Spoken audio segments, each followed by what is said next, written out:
ఆ శివయ్య ఆజ్ఞ లేనిదే చీమైన కుట్టదు అని అంటారు కదా అందరూ. నన్నైతే ప్రతి ఒక్కరు అన్నారు ఈ టైంలో గుడికి వెళ్ళొద్దు, గుట్టెక్కొద్దు, అది దేవుని దగ్గరికి అసలు వెళ్ళొద్దు అది అని చెప్పి చాలా అన్నారు. కానీ నేను ఎవరి మాట పట్టించుకోకుండా నాకు ఆ శివయ్య కావాలి, ఆ శివయ్యని నేను చూడాలి అని చెప్పి పట్టుబట్టి మరీ చెరువు గట్టుకి వెళ్ళిన. కానీ నాకు చెరువు గట్టుకి వెళ్ళిన తర్వాత జరిగిన మిరాకిల్ ఏంటో తెలుసు. చెరువు గట్టుకి వెళ్ళేంత వరకు వెళ్ళాలి చూడాలి అని మాత్రమే ఉంటుంది. కానీ అక్కడికి వెళ్ళి చూసిన తర్వాత ఎక్కర్లేని పిచ్చ నమ్మకం వచ్చింది నాకు ఆ శివయ్య మీద. ఎంత నమ్మకపోతే, ఎంతమంది కోరికలు తీర్చకపోతే, ఎంతమంది బాధలు అర్థం చేసుకోకపోతే అంతమంది వస్తారు ఆయన దగ్గరికి. అసలు ఏమన్నా జనం, అంతమంది జనాలను చూసిన తర్వాత మైండ్ లో గట్టిగా ఫిక్స్ చేసుకున్నా ఈ శివయ్య ఖచ్చితంగా ఎవరి కోరికలైనా నెరవేరుస్తాడా. నేను 7 months ప్రెగ్నెంట్, అందరూ గుట్టెక్కకు పైకి ఎక్కకు అది అని చెప్పి అన్నారు. కానీ నేను మాత్రం గట్టిగా నమ్ముకొని మొండిగా ఎక్కేసిన శివయ్య దగ్గరికి. పై దాకా ఎక్కేంత వరకు కూడా ఎంత భయపడ్డానో నాకు తెలుసు. పైకి ఎక్కుతుంటే నేను మళ్ళీ కిందికి వస్తానా అనే డౌట్ వచ్చింది. కానీ నేను చాలా మొండిగా డేర్ చేసి మరి ఎక్కిన.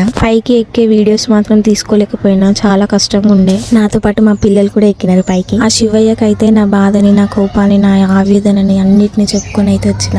చూద్దాం ఏం చేస్తాడు ఆయన. నన్ను చాలా హ్యాపీగా ఫీల్ అయిన దర్శనం కంప్లీట్ చేసుకున్నందుకు. ఈ రోజు వ్లాగ్ ఇంతే. మళ్ళీ నెక్స్ట్ వీడియోలో కలుద్దాం. Like, share, subscribe, comment. Bye bye.